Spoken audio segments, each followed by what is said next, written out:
100.5 KATT. I am Cameron Buchholtz here with Crobot. What's going on, guys? Hey, how's it going? It goes good. It's good. It's nice to see your smiling faces again, and it's awesome. You guys are playing here 89th tonight, and doing a short little run here through Texas up to Rockfest. And what I assume to be your first kind of real batch of shows back, right? Have you done a little bit here and there, or is it kind of how's it work? No, this is it. This is the first leg back in the water, getting our toes wet. Feels nice. The water's warm. It's very warm outside. Yes, I had to ask for cold water. It sounds so parched.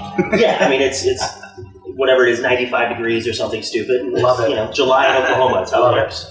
And hopefully, out during the show tonight, it'll be just unbearably gross and sticky and sweaty, and how a summer rock show should be. Those are the best shows. Some of the best shows we've ever played.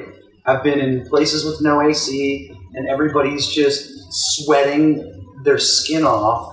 And, but we do have a fire-breathing dragon to cool everybody down. Yes, that hopefully doesn't disintegrate too many of our fans. Right, or it's not a great white sort of situation. Oh, yeah. But I'm sure you cleared it with the venue owner. That's all. Yeah. You know. Hey, listen, if it happens, then we go down in history as the second great white band. We fed the dragon 2 small children before we put them up there, so Yeah. they shouldn't be too hungry.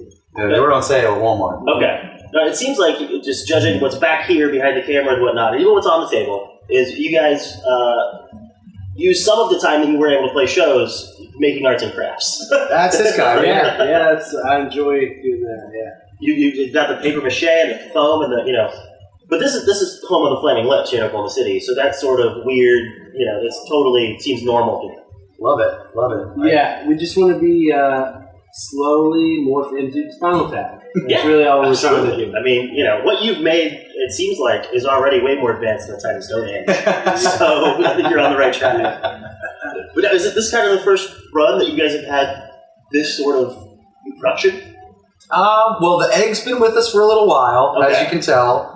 But this is the first tour with the Dragon, so Okay. we're super excited to introduce him to the world.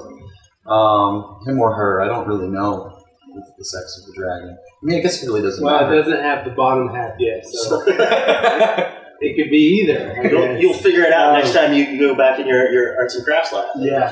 The mystique is still there. We have not lifted the veil entirely. But now, you guys are kind of out supporting the new EP, Rat Child, which at least the artwork-wise is some sort of play on Ratfink and Big Daddy Ed Roth. So kind of tell me about that. So, for each record, there's a vibe, I feel like, or EP. And it usually happens in the studio once we, we know the songs and it's being sculpted. For this, it was, that was, for the most part, the vibe of it. I think it started out being, Mountain with Frankie from Anthrax. The song sounds very Dio. Anthrax has that, sort of like flipped up visor, Ratfink sort of vibe. And, I just thought it was cool and colorful and a little different, stuck out from the, looks cool this big on a Spotify phone. Mm-hmm. You know what I mean? Yeah. So, yeah, we went with that. Nice. But I did like art for each song because we weren't sure if it was going to be an EP or if it was just going to be like Spotify, like waterfall release. Mm-hmm. But we just sort of landed on that one because it was the last song to be released. So the last song to be released is the cover art for the EP. So it's like the slow reveal, right? Yeah. So, but each song, if you look on Spotify, has its own cover art, and they're all like very different. The one for Everyone Dies is just basically the Queen logo. It's Crobot. Now, 3 of the 4 songs, as you kind of touched on, have guest appearances. So tell me, first off, how did you guys get hooked up with Mr. Bello? Frankie has been cheerleading our band for a really long time. Such a sweet guy, and he's graced us with his presence so many times, and we've toured with Anthrax quite a few times, and it just kind of fell into place.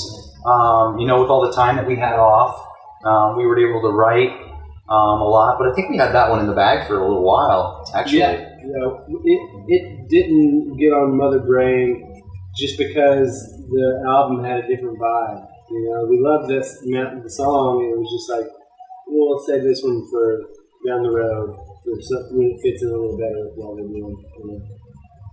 And then Howard Jones on the second track, who was maybe the best metal vocalist of the last however long. Yeah. I mean, when that whole thing was going on, he was demoing in Bishop's house, and it was like 15-year-old Brandon and Bishop were just flipping tables.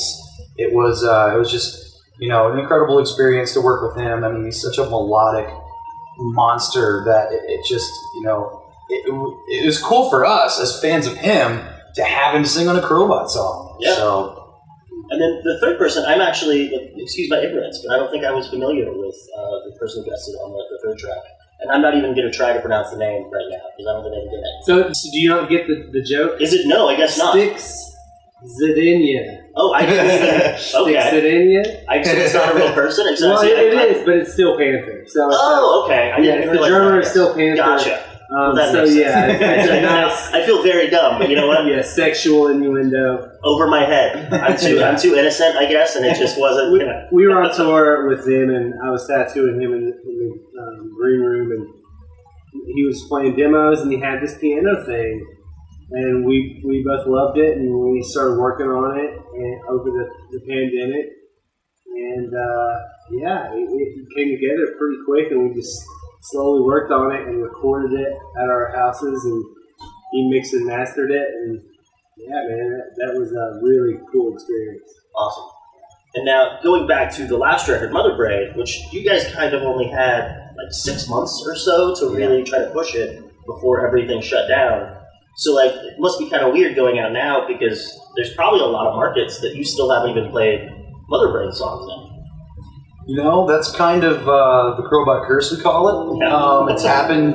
This is the second time that our record cycle got cut short. The first time was Fat City got kind of squashed because we had some label toss-up stuff. Yeah, the wind-up debacle. Yes, exactly. So we got caught in the middle of that, and that record cycle was, I don't know, maybe a year. Mm-hmm. So I don't want to say we're used to it, but it's happened before. So we just figured, this time around we're just going to maneuver and try to do as much as we can with what we got. And the good thing about everything that has happened, the silver lining in it all, is that we just wrote so many songs, and we had these songs that we made with our friends and our idols, and we just thought the world, it was time to release them. So. Gotcha. And then what is kind of the rest of the summer look like? I'm assuming just full bore the road most of the time. Yep. I mean, we're touring. I'm getting married in September, and then we start touring again. And then that's pretty much... I hope you got a little bit of time off somewhere in there. Yeah, absolutely. Okay. Absolutely. No, I'm just flying back home for a Friday to Saturday, and then we're at whatever, welcome to whatever. You come to Aftershock, honey. We're like, exactly. There. It's just Danny Wimmer set us up. Like, we're going to be golden. But you guys probably, I guess this weekend will be your first festival back. So that's got to be exciting because that's the whole whole thing. Yeah. It's going to be interesting to play a festival again. I mean, it's been like a year and a half since we played a show before this run, and now playing some festivals and a great festival at that. We're always excited to head up north. That's Dan territory. He's a cheesehead, so they come out in hordes. Yeah, no, it seems like Wisconsin has a weird thing where they really grasp onto certain bands, and I feel like you're kind of one of those bands. And it's out here, Oklahoma City. Oranda is one of those bands as well that for some reason do really well in Wisconsin. They were a wind-up band too. They were, yes, they were.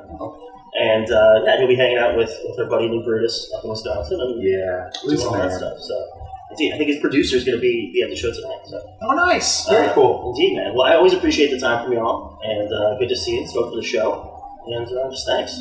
Thanks for having us.